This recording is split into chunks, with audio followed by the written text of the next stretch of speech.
Hello. इस video में हम लोग साबुन और अपमार्जक के बारे में देखते हैं कि साबुन कैसे बनता है और साथ ही साथ साबुन बनने के बाद इसकी जो क्रियाविधि होती है साफ करने की, कि साबुन किसी भी गंदे कपड़े को कैसे साफ कर देता है। इसका एक जो केमिकल फॉर्मेट होता है, कैसे ये किसी कपड़े को साफ कर देता है या फिर गंदगी दूसरी जगह पर नहीं चिपक पाती है।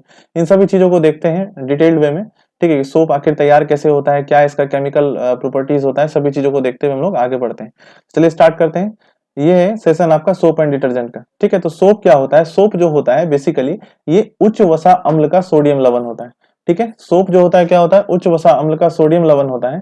ठीक है, अब समझिए कि सबसे पहले ये वसा अम्ल होता क्या है। इसका मतलब कि सोप को बनाने में वसी अम्ल का हम लोग प्रयोग करेंगे। तो वसा अम्ल हमको कहाँ से मिलेगा? तो वसा अम्ल का जो सोर्स होता है वो होता है जैसे खजूर का तेल हो गया, नारियल का तेल हो गया, है ना, लॉरियल का तेल हो गया जिसको जयपत्र कहते हैं, इन सब का तेल होता है। और इसी तेल से जो होता है बेसिकली ये वसीय अम्ल या फिर फैटी एसिड्स को निकाला जाता है और उन फैटी एसिड्स का प्रयोग किया जाता है किसमें? सोप को बनाने में। ठीक है, तो इन फैटी एसिड्स है, तो एसिड्स है तो ऑब्वियस सी बात है एसिड में कौन सा एसिड होगा? तो कार्बोक्सिलिक एसिड की हम बात कर रहे हैं यहाँ पर। अगर हम एसिड की बात कर रहे हैं तो कौन सा एसिड होगा? इसमें कार्बोक्सिलिक एसिड होगा। और इस कार्बोक्सिलिक एसिड में जो जो कार्बोक्सिलिक एसिड आपका साबुन बनाने में प्रयोग किया जाता है उसमें कार्बन एटम की संख्या 12 से लेकर के 20 के बीच रहती है। यानी इतना लंबा से लंबा श्रृंखला वाला आप देखते हैं इसमें। ठीक है, साबुन में। तो अब चलिए देखते हैं कि ये फैटी एसिड्स जो होता है, फैटी एसिड्स का एक्चुअल में रियल स्ट्रक्चर क्या होता है, कौन सा फैटी एसिड जो होता है बेसिकली साबुन बनाने में प्रयोग में आता है। तो आप यहां पर देख पा रहे होंगे कि फैटी एसिड्स जो है आपका, जो बेसिकली 3 तरह के फैटी एसिड्स होते हैं जो कि साबुन बनाने में प्रयोग में लाए जाते हैं। कौन कौन से? एक का नाम होता है स्टेरिक एसिड, एक का नाम होता है पामेटिक एसिड और एक का नाम होता है ओलेइक एसिड। जो स्टेरिक एसिड होता है इसका फॉर्मूला होता है C17H35COOH, चूंकि ओवरऑल आपका एक कार्बोक्सिलिक एसिड का ही फॉर्म है। ठीक है, पामेटिक एसिड जो होता है इसमें C15H31COOH होता है इसका। ठीक है, ओलेइक एसिड जो होता है C17H33COOH होता है इसका फॉर्मूला। ठीक है, तो साबुन क्या होता है? सोप बेसिकली जो सोप होता है वो किसी भी फैटी एसिड, जो फैटी एसिड्स यहां पर दिखाए गए हैं, इन फैटी एसिड्स का सोडियम या पोटेशियम सॉल्ट होता है। तो आपके दिमाग में आएगा सर सॉल्ट, यहां तो एसिड की बात कर रहे हैं, इसका मतलब कभी ना कभी इन सारे एसिड्स का रिएक्शन किसी ना किसी बेस से हुआ होगा। तो आप बिल्कुल ठीक सोच रहे हैं। यहां पर जैसे कि मान के चलिए हम एक स्टेरिक एसिड उठा लेते हैं, एक स्टेरिक एसिड उठा लिए, इसका एक ही अणु उठा रहे, एक डेमो दे रहे हैं आपको। C17H35COOH, हम एक स्टेरिक एसिड उठा लिए, इसका एक अणु उठा लिए।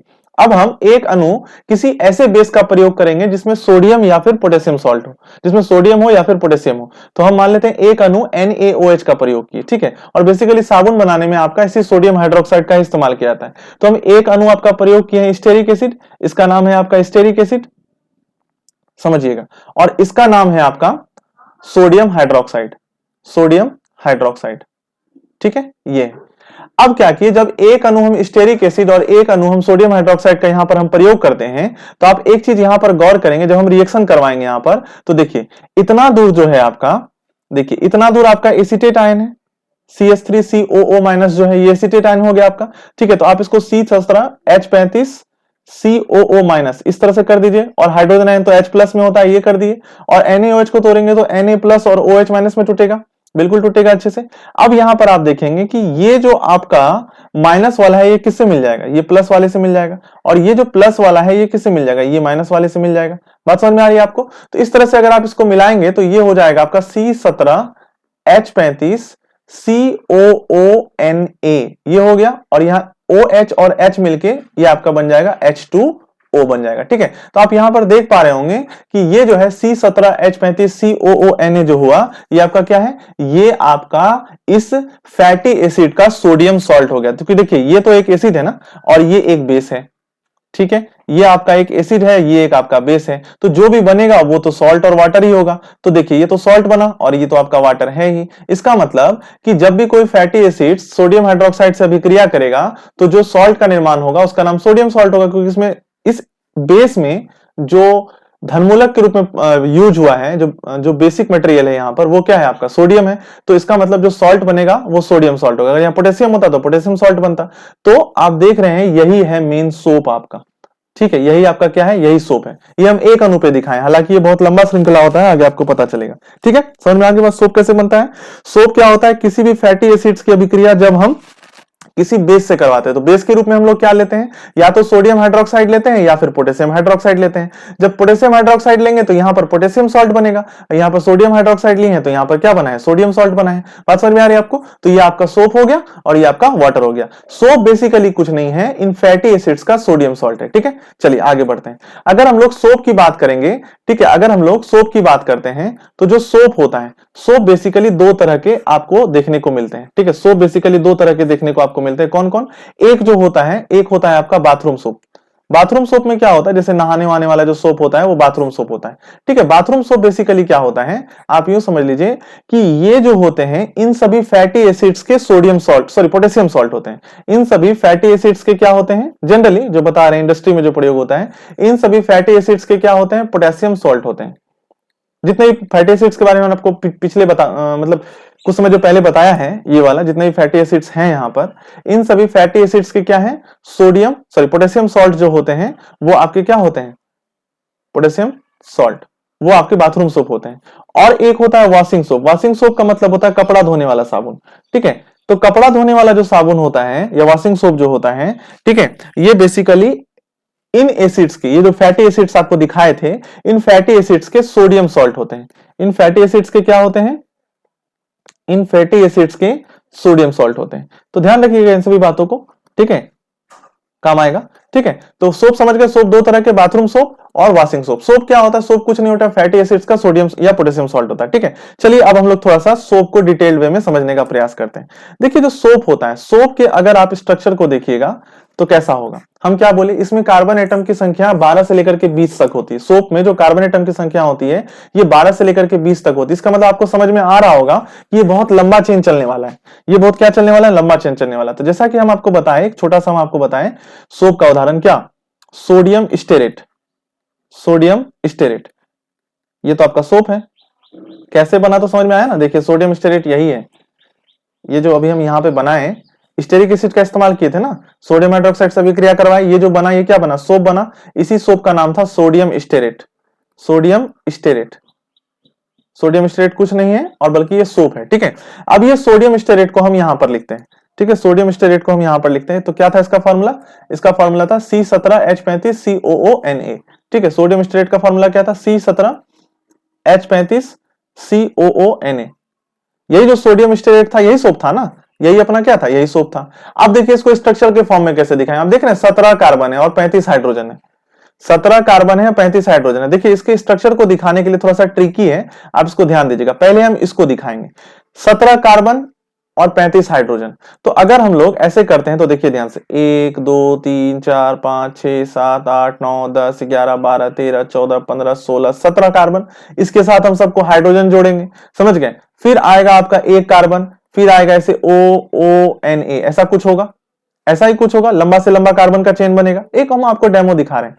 तो इतना लंबा हम कॉपी में तो नहीं बना सकते हैं, बहुत मुश्किल हो जाएगा हमारे लिए इसको लंबा से लंबा बनाना। तो इसके लिए हम एक ट्रिक मतलब अपनाते हैं। याद कीजिए आपको बॉन्ड लाइन फार्मूला में समझाए होंगे कि सारे के सारे कार्बन को एक बॉन्ड लाइन के रूप में दिखा दीजिए। तो कैसे दिखाएंगे सारे के सारे कार्बन को एक बॉन्ड लाइन के रूप में, देखिए बहुत सिंपल है। कैसे दिखाते, तो देखिए जितना भी यहां से लेकर के यहां तक का जो आपका कार्बन है इसको एक बॉन्ड लाइन के रूप में दिखाइए। कैसे, तो देखिए अपने मन से 17 को देना जरूरी नहीं है, एक एवरेज में हम लोग ऐसे ऐसे ऐसे ऐसे करके ऐसे ऐसे करके दिखा दिए, ऐसे ऐसे करके ऐसे ऐसे करके अंदाजी में दिखा दिए कि ये आपका हो गया, दिखा दिए। अब यहां पर क्या जुड़ा हुआ है, आपका कार्बन जुड़ा हुआ है। देखिए लास्ट में यहां पर क्या जुड़ा हुआ है, कार्बन। ऐसा कोई गिनने नहीं आएगा आपका, बस आपको समझना है। यहां पे आपका कार्बन जुड़ा हुआ है, हो गया। उसके बाद क्या है आपका COONA, ये तो रहेगा ही ना, ये वाला पार्ट तो रहेगा ही। तो COONA ऐसा हो गया। यही हो गया आपका साबुन का स्ट्रक्चरल फार्मूला। यही जो हम आपको लिखे हैं अभी, ये हो गया आपका साबुन का स्ट्रक्चरल फार्मूला। ध्यान दीजिएगा, इसी को कहते हैं हम लोग बेसिकली सोप।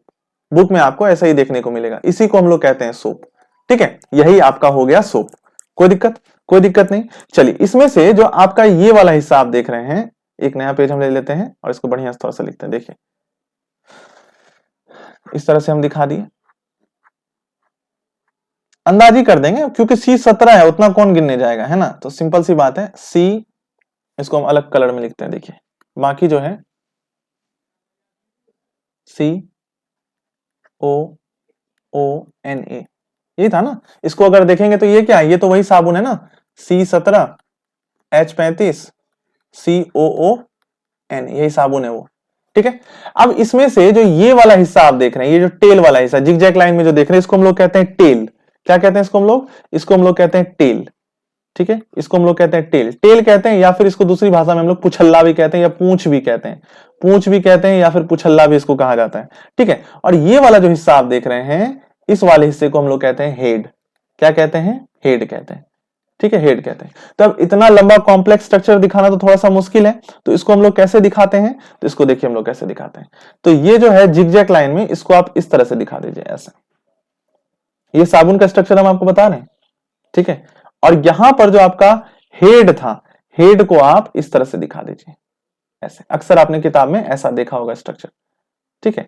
तो ये हो गया आपका हेड वाला पार्ट। हेड में कौन सा पार्ट आ जाएगा? ये हेड वाले पार्ट में आ जाएगा आपका COONA वाला पार्ट आ जाएगा यहां पर, ठीक है। और ये जो आप देख रहे हैं यहां से लेकर के यहां तक, ये आपका टेल वाला पार्ट हो जाएगा। ये टेल वाला वही पार्ट है जिसमें कार्बन और आपका हाइड्रोजन है, ठीक है, जिसमें आपका क्या है? कार्बन और हाइड्रोजन है। बात समझ में आ रही है? तो ये पूरा का पूरा आपका सोप का स्ट्रक्चरल फॉर्मूला हो गया।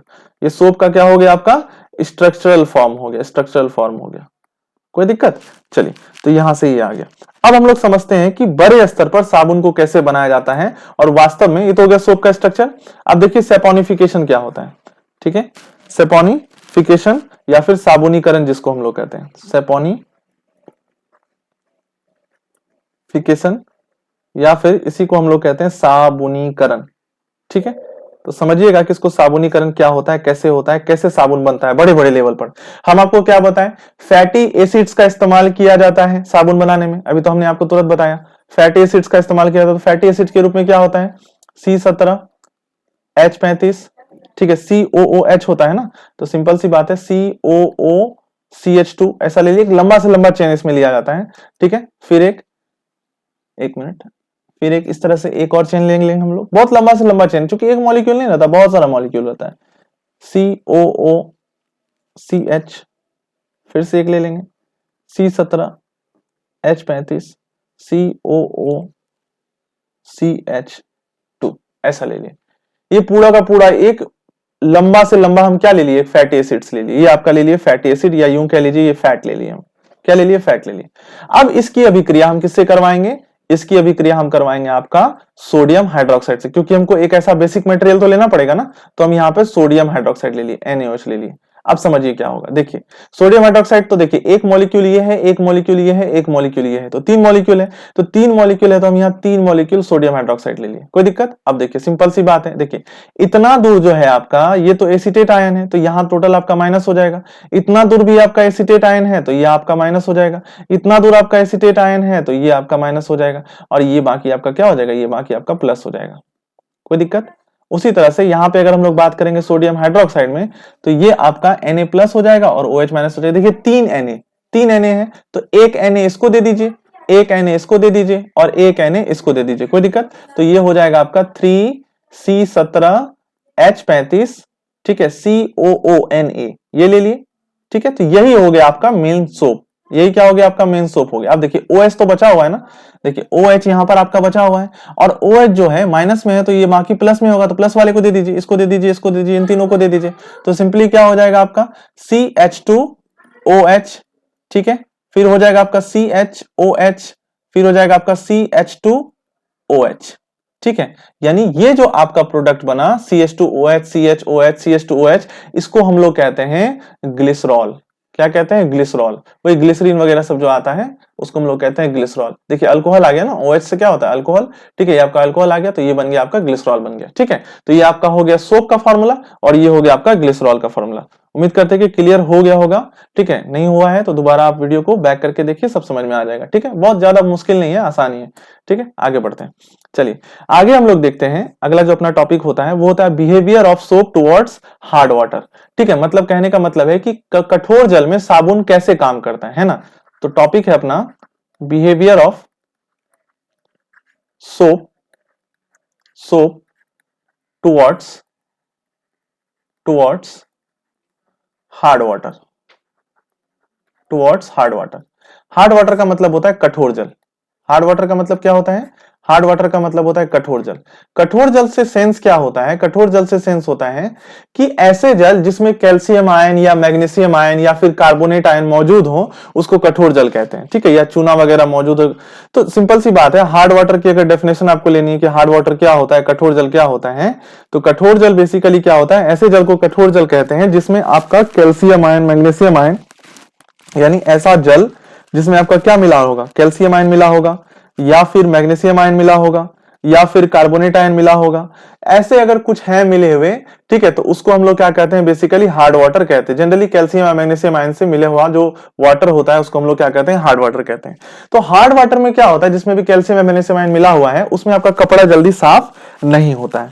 क्यों नहीं होता है? अगर इस टाइप के वाटर में अगर आप कपड़ा को धोइएगा, तो अगर इसमें आप साबुन को रगड़िएगा, तो साबुन जो होगा आपका एक सोपस्कम के रूप में, मलफेन के रूप में देखिएगा ऊपर में आपका जमा होने लगेगा, फेन नहीं करेगा। जनरली हम लोग क्या करते हैं कि अगर सादे पानी में अगर मान के चलिए कपड़ा को धोते हैं, साबुन घसते हैं, तो साबुन में आपका फेन फेन टाइप का आ जाता है, ठीक है, वो समझाएंगे वो फेन क्यों बनता है, क्या होता है फेन, ठीक है, फेन फेन टाइप का आता है। लेकिन अगर कठोर जल में आप कपड़ा धोइएगा जिसमें कैल्शियम या मैग्नीशियम आयन की प्रधानता है, तो उसमें आपका साबुन फेन नहीं करेगा, वो क्या करेगा? आपका बेसिकली साबुन जैसे आप कपड़े पे घसीएगा ना, तो वो मोटा मोटा रवा के रूप में, आपका क्रिस्टल के रूप में साबुन जो है उस पर जमा होने लगेगा। ऊपर से क्या होगा? साबुन की बर्बादी होगी।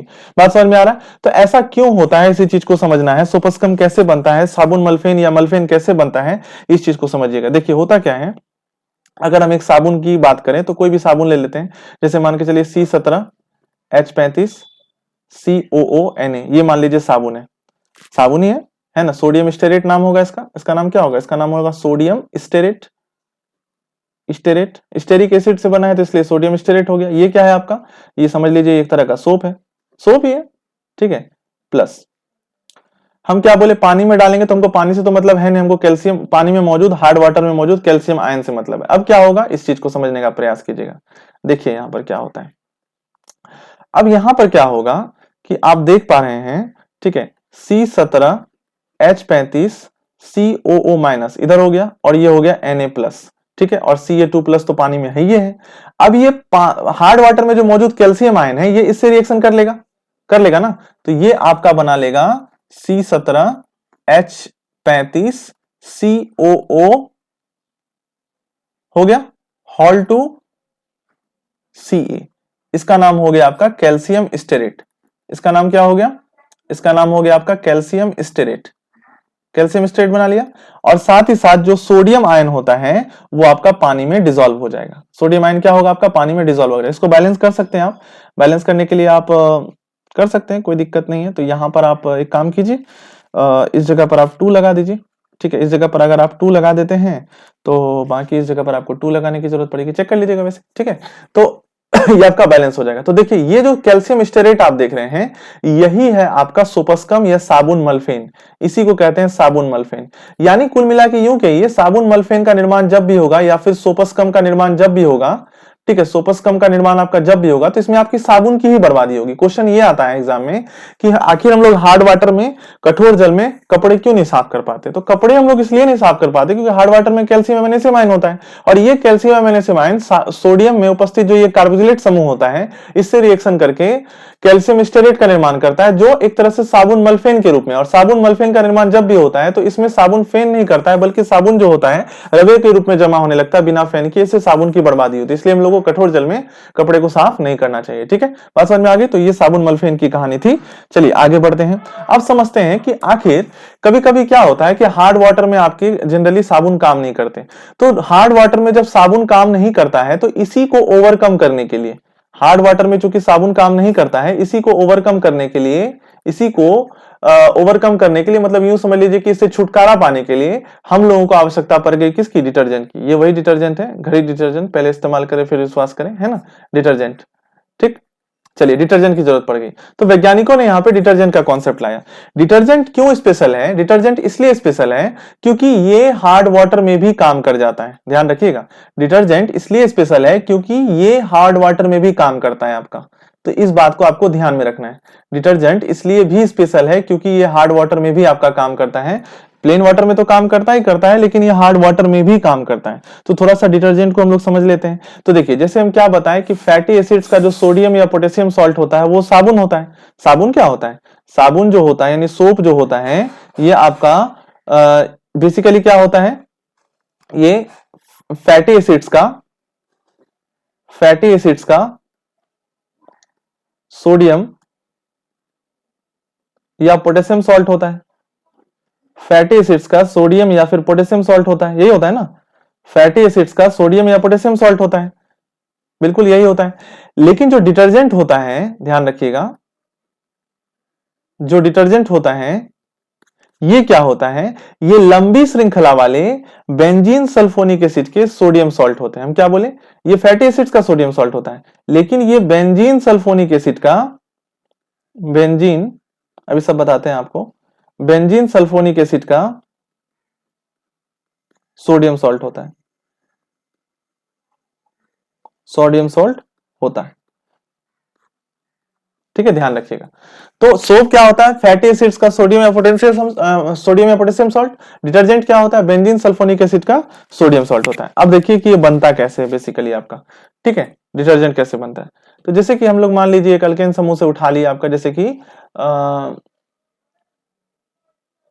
डोडेकेन उठा लिया। डोडेकेन का फॉर्मूला होता है आपका, जैसे मान लीजिए C12, ठीक है, H26, इसको उठा लिए डोडेकेन को। अब यहां पर क्या होता है कि आपको ये सब आपको याद करना पड़ेगा। ठीक है, यहां हम H2SO4 की उपस्थिति में इसको गर्म करते हैं। तो जैसे ही हम इसको H2SO4 की उपस्थिति में गर्म करेंगे तो ये डोडेसाइल सल्फोनिक एसिड का निर्माण करेगा। डोडेसाइल सल्फोनिक एसिड क्या होता है, तो C12, ठीक है, H26 है तो एक हाइड्रोजन यहां से हटेगा, H25 हो जाएगा, और यहां पर आ जाएगा आपका SO3H, H हो गया। इसका नाम होता है आपका डोडेसाइल सल्फोनिक एसिड। डोडेसाइल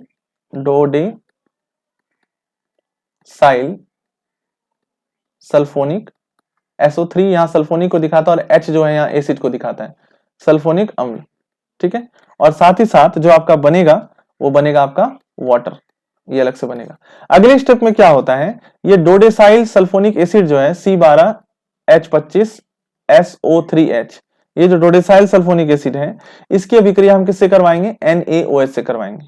ठीक है, NaOH से जब करवाएंगे, ठीक है, NaOH से जब इसको हम लोग करवाएंगे, तो ध्यान दीजिएगा, तो ये आपका बन जाएगा, देखिए इतना दूर माइनस, ये plus, Na plus OH minus, यानी इतना दूर आपका क्या होगा, इतना दूर आपका माइनस होगा और ये आपका प्लस होगा, H प्लस होगा। ठीक है, तो सबको हम लोग जब तोड़ ताड़ के लिखेंगे यहां पर तो हो जाएगा C12H25SO3Na। यही आपको हम बताए थे पीछे, देखिए पीछे आपको क्या बताएं, बेंजीन सल्फोनिक एसिड का सोडियम सॉल्ट होता है ना। तो देखिए बेंजीन हो गया C12H25, ठीक है, इसको जब हम बनाएंगे तो बेंजीन का स्ट्रक्चर आएगा आपका, ठीक है, डबल बनता है वो, ठीक है, डबल बेंजीनिंग होता है इसमें। ठीक है, तो C12H25SO3Na, ये हो गया आपका बेंजीन सल्फोनिक एसिड का सोडियम सॉल्ट। ठीक है, sodium salt of benzene sulphonic acid, यही हो गया सोडियम सॉल्ट ऑफ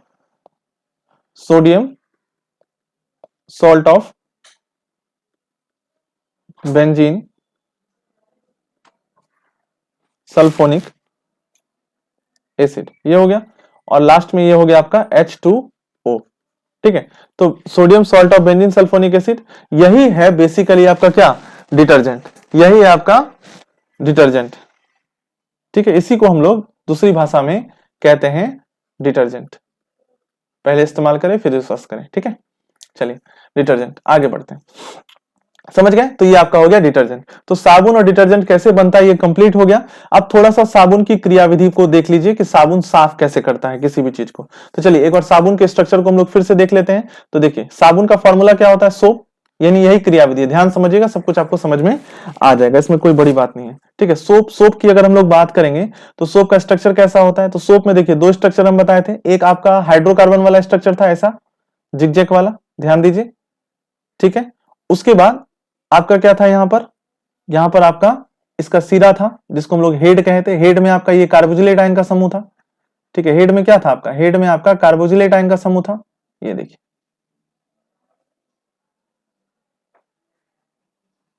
ठीक है, ये आपका हो गया। ठीक है, अब समझिएगा यहां पर क्या होता है। देखिए ये जो आप हेड वाला हिस्सा देख रहे हैं, ठीक है, ये जो आप हेड वाला हिस्सा देख रहे हैं, इस हेड वाले हिस्से का स्पेशल नेचर होता है। क्या होता है कि सोप तो है, बाकी पानी में तो इसी को घुलाना है हमको, ये एक मॉलिक्यूल की आपके बात बता रहे हैं। ये जो हिस्सा होता है, ये हिस्सा जल स्नेही होता है। जल स्नेही क्या होता है? जल स्नेही, यानी इसको कहा जाता है हाइड्रोफिलिक, यानी ये जल की ओर आकर्षित होता है। हाइड्रोफिलिक, सब समझ में आ जाएगा आपको, हाइड्रोफिलिक। और ये वाला जो हिस्सा होता है, इसको हम लोग कहते हैं जल विरोधी कह लीजिए या हाइड्रोफोबिक कह दीजिए। हाइड्रोफोबिक, हाइड्रोफोबिक, ठीक है। इसी को हम लोग जल स्नेही या जल रागी भी कहते हैं, इसी का दूसरा नाम जल रागी भी है। और ये जो हाइड्रोफोबिक पार्ट है, इसका नाम होता है जल विरागी। जल विरागी यानी जल से दूर भागता है। ये क्या होता है? आपका जल से दूर भागता है, ध्यान रखिएगा। साबुन का जनरली फॉर्मूला क्या होता है? साबुन का फॉर्मूला होता है C17H35 COONA। तो ये जो हेड वाला हिस्सा है वो तो यही है ना, COONA, और C17H35 ये जो टेल वाला हिस्सा देख रहे हैं, ये टेल वाला हिस्सा और ये हेड वाला हिस्सा। तो ये स्पेशल प्रॉपर्टी होती है, ध्यान रखिएगा। हेड वाला हिस्सा जो होता है, यानी ये वाला जो हिस्सा होता है आपका, ठीक है, ये वाला जो हिस्सा होता है ये जल की ओर आकर्षित होता है। ये वाला जो हिस्सा क्या होता है आपका? जल की ओर आकर्षित होता है। लेकिन ये जो हिस्सा है आपका, ये वाला हिस्सा आपका क्या होता है? जल से दूर भागता है। ठीक है, जल से दूर भागता है। अब देखिए अगले स्टेप में क्या होता है। जैसे मान लीजिए कि कहीं पर भी आपका गंदा है, मान लीजिए कि ये ऑयल या ग्रीज है, देखिए ध्यान से, ये क्या होता है, ये मान लीजिए ये ऑयल है या ग्रीज है या किसी तरह का मैला है, गंदा है। ठीक है, इसको हम लोग कह दिए ऑयल या फिर ग्रीज कह दीजिए, जो भी कहना है कह दीजिए इसको, ग्रीज या मैला, जो भी कह दीजिए, मैल वगैरह कुछ भी कह दीजिए इसको। ठीक है, मैल है। अभी पूरा पानी में है, आपका कपड़ा डूबा हुआ, ये पूरा कपड़ा आप मान लीजिए, ठीक है, इसको आप पूरा कपड़ा मान लीजिए, और कपड़े में आप मान लीजिए कि ये वाला हिस्सा जो है स्पॉट वाला, ये आपका मैल या गंदगी है। अब जैसे ही इसमें आप साबुन या कुछ डालिएगा, ठीक है, साबुन जैसे ही डालिएगा इसमें, तो क्या होगा, साबुन में आपके इस टाइप के स्ट्रक्चर है। ये आपका क्या होता है? जल से दूर भागता है। ये आपका क्या होता है? जल से दूर भागता है। लेकिन इसकी एक खास प्रॉपर्टी क्या होती है कि ये जो होता है आपका, ये गंदगी की ओर आकर्षित होता है। पानी में डालने के बाद जो गंदगी होती है, ये गंदगी की ओर क्या होता है? आकर्षित होता है। ये गंदगी की ओर आकर्षित होता है। और उसके बाद ये जो इसका हेड वाला पार्ट था, ये गंदगी से दूर भागता है, लेकिन ये जल की ओर आकर्षित होता है, क्योंकि हाइड्रोफिलिक है, जल की ओर आकर्षित होता है। ध्यान रखिएगा, जल की ओर आकर्षित होता है। तो ठीक यहां पर वही होता है, जो इस हाइड्रोकार्बन का जो ये मतलब जो ये आपका हाइड्रोकार्बन वाला पार्ट है, या फिर आप यूं कह लीजिए साबुन का जो ये टेल वाला पार्ट है, ये टेल वाला पार्ट चूंकि आपका गंदगी की ओर आकर्षित होता है और जल से दूर भागता है, तो गंदगी की ओर ये मान लीजिए ये आकर्षित हो गया, गंदगी की ओर मान लीजिए ये आकर्षित हो गया। ये देखिए, ये गंदगी की ओर आकर्षित हो गया, ये गंदगी की ओर आकर्षित हो गया। बहुत सारा मॉलिक्यूल होगा ना, तो ये गंदगी की ओर आपका आकर्षित हो गया, इस तरह से गंदगी की ओर आकर्षित हो गया। और ऊपर से इसका जो ये हेड वाला पार्ट तो यहीं पर रहेगा, तो हम ऐसा मान लेते हैं, इसको हम दूसरे कलर में दिखा देते हैं। देखिए, ये हो गया आपका हेड वाला पार्ट, ये हो गया आपका हेड वाला पार्ट, हेड वाला पार्ट। ठीक है, ये आपका हो गया हेड वाला पार्ट। ठीक है, हेड वाला पार्ट दूर होता है। ठीक है, हेड वाला पार्ट क्या होता है? जल की ओर आकर्षित होता है, गंदगी की ओर आकर्षित नहीं होता है, मैल की ओर आकर्षित नहीं होता है।